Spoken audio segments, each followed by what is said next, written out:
Hello. Today I'm going to talk to you about the baseboard for learning pumping and for pumping in general. So here I have two boards next to me. A pumping board that's 83 centimeters long. This is the Magicboard 83 from Indiana. There you go. And here I have a surf foil board, which is a inflatable Matata board 4-5. There you go.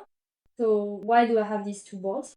Because I see a lot of people learning with this type of board, except that I started with this board because I already had it and I actually never managed to pump it. Why do we generally use this type of board? Either because we already have it or because it's not too expensive and we're familiar with this type of board. First of all, when you come from surfing, you're used to boards that can be 6 feet, 9 feet long. So when you end up with a 4-5, it already feels really small. There you go. And we're familiar with a material that doesn't hurt too much. There's a good spot to place your feet, etc. We think it's a good idea. In practice, it's not like that at all. So you can end up with your feet positioned too far forward, too far back, or too much to the side. And on top of that, if you jump onto the board, it's even more unpredictable. There you go.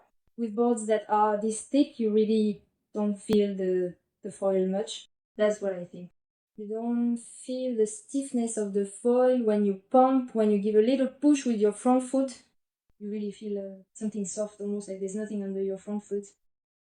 So it's actually not easy to progress.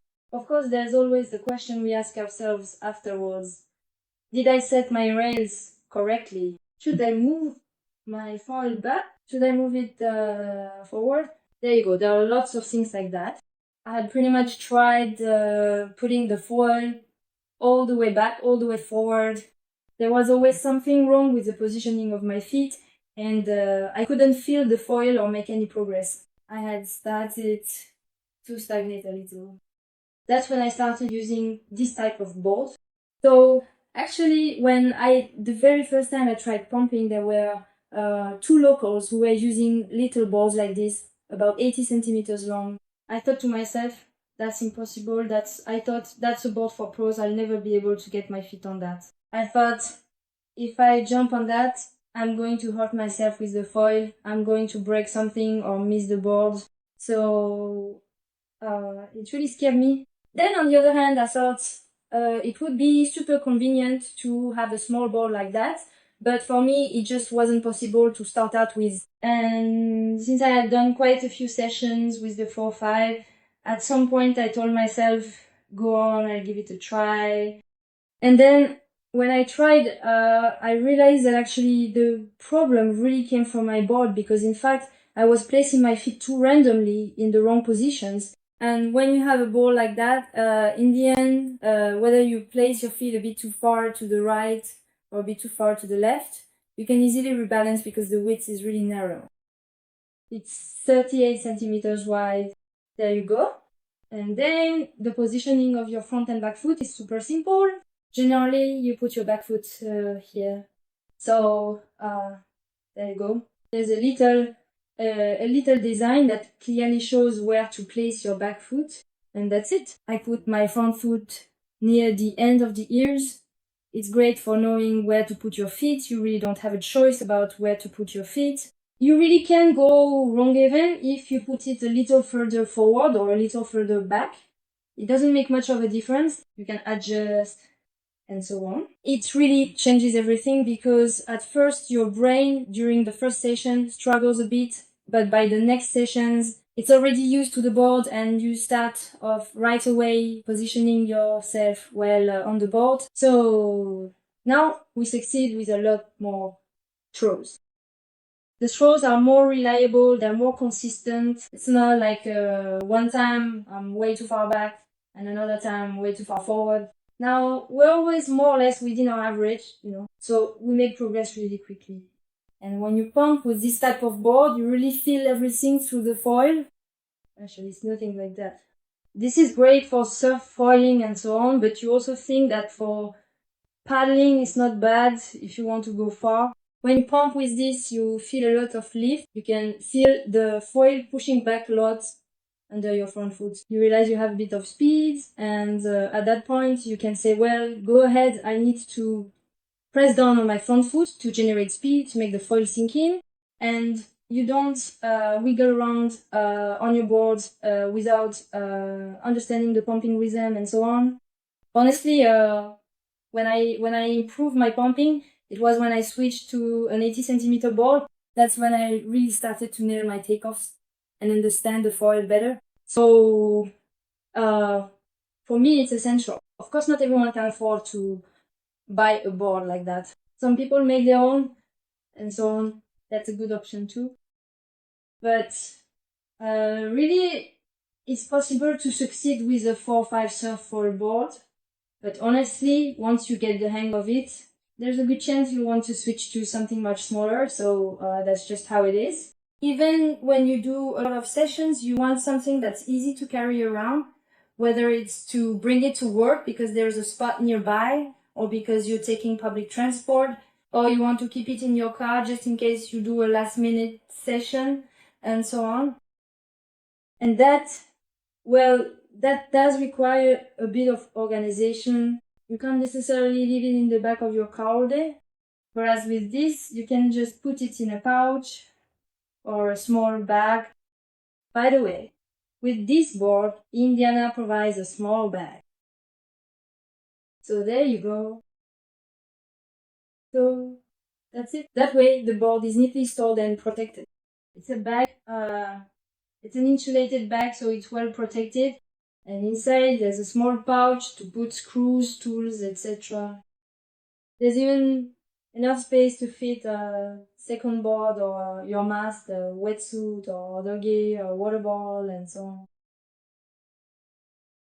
In front, there are small elastic straps that let you slide in your front wings or your mast or even a small bag, whatever you need. So that's really great for storing it without damaging it, and for being able to carry it when the fold spot is far from the car. Why am I making this video? It's to tell you that if you want to learn pumping, you need to have the right gear that allows you to progress. And like I said, even later, if you succeed with this, you'll eventually move on to DISA super light board that weighs just 1.5 kilos. It's a whole different thing. But if you fall far away, yes, you have to paddle. So is it possible to paddle with this? Yeah, it's totally possible. Now, there are boards that are 80, 90 liters, which are really, really, really thin. And not very easy to paddle when you're far, etc. But this one, it floats more than the clubber.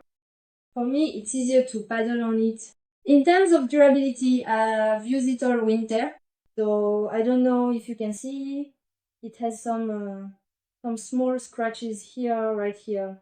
But I mostly go to spots where there are rocks, docks. Sometimes there's swell, and the swell can literally smash the board against the dock or the rocks, etc. Sometimes I have no choice but to let it drag over the rocks, you know? And in the end, it just has a few scratches here. It doesn't have any dents. I've never had to repair it. So I think it's actually more durable than a clubber. My clubber, I've had to repair it. This one is my only board that hasn't needed any repairs, which is actually really surprising. Now, about the pad is super important because if you have a pad that comes off because of the heat or peels off with use or is slippery, then that's really, really annoying. Having used it, like I said, all season long, I never slipped on it. It grips really well. It hasn't come off anywhere, so it's still perfectly in place. It's not even damaged. Because several people had told me that with the clubber, their pad would slip or peel off, that they constantly had to re-glue it and so on.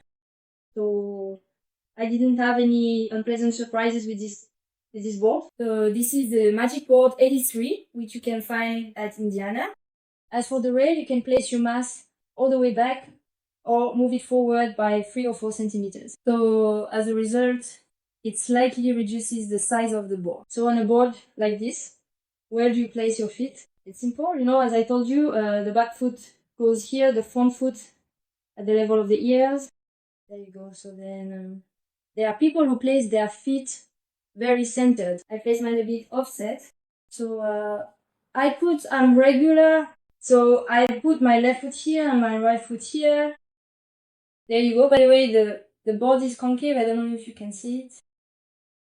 Because it's concave, when I place my feet offset, I can really feel the edge of the board to push against a bit. It helps me to rebalance or to turn better, etc. So after that, it's a matter of personal preference. In any case, it's a very high quality board and I think it really lasts a long time. If you need to invest in a good pumping board, I really recommend this one. Also, it has slightly thicker rails, thicker than the clubber. Well, the thickness, it really comes down to very little if you really want to get into the details. So this will give you buoyancy when you're paddling. With these thick rails, there are no thin or sharp areas. If you hit the board with some speed, with your arm, your head, or whatever, there's no risk of getting cut or injured. You really don't hurt yourself. The clubber is a bit thin at the front. Some people, when they get hit by it, it can open you up, like getting hit by a foil, actually. It has a style all its own. So if you want a board that's a bit different from the others, something fun, not everyone has the same board at the spot. This one is really cool. And when you pump with it, you really get a good feel. You can really feel the foil. Like I said, it really helps you progress. So I can only recommend that you pump, even if you're just starting out, to learn with this. There you go. It's not just for those who already know how to pump. It's really what you need to learn to be efficient right from the start, to develop good habits, whether you keep your hands on the board during takeoff or you launch it with a drop start and jump onto it. This is really the board you need. Sometimes we want to get into this sport without spending too much, but honestly, it's the most unforgiving discipline. That means that even if you put in the effort, there are people with really bad gear, maybe they're just talented, who will succeed quickly. Now, with the advancements in boards and foils, there's really a way to succeed much faster than before. Back then, with those boards and the very first foil, it would take a year just to learn how to pump. Now, in just a few months, or even in a month, there are even some people who can pump after just 5 sessions. So, you really need to equip yourself with the best gear. It's a discipline where, you have to invest if you want to succeed faster. There are a lot of innovations that make the sport more accessible and easier for everyone. So yeah, that means using small boards and high spec foils with large wingspans. With the right gear, everyone can succeed. There's really no problem at all. Then you also have to consider the technical side a bit. There are different techniques. You need to know which technique you really want to use. Are you going to try drop start, or are you going to keep your hands on the board? These are two different schools of thought. But aside from that, when you have the right gear, you always succeed. What happens if you use the wrong gear? There are people who will succeed, of course, but then you have to ask, does everyone succeed? And where do we fit in? Are we someone really talented who could succeed with anything? Or are we worse than everyone else? But with the right gear, everyone succeeds. But when you have tougher gear, well, it's not for everyone. And sometimes we tell ourselves, I'll save money, I'm motivated, I'll do 40 sessions. But those sessions mean traveling, it's time spent foiling instead of doing something else. And if in the end we're disappointed and lose motivation, that's really a shame. And sometimes, that's what we do, spend 1 or 2 months with the wrong gear. We tell ourselves, well, I'll get the latest stuff out there right now, the small board, the high aspect foil with a big wingspan. And that's when we succeed. And then we think, damn, I wasted 2 months floundering in the water. I'm giving this advice so that you don't waste your time and so that everyone can quickly enjoy dog starting. No one pumps with that anymore. I don't know anyone who's been pumping for a year and still uses that. So you can find this board at Indiana, the Magicboard 83. They have other designs as well. I think there's a green one that's pretty nice too. So there's something for everyone. It's a solid board and really high quality. Of course, if you have any questions, you can send me messages on Instagram or leave a comment on YouTube. Alright, thank you and ciao! See you soon!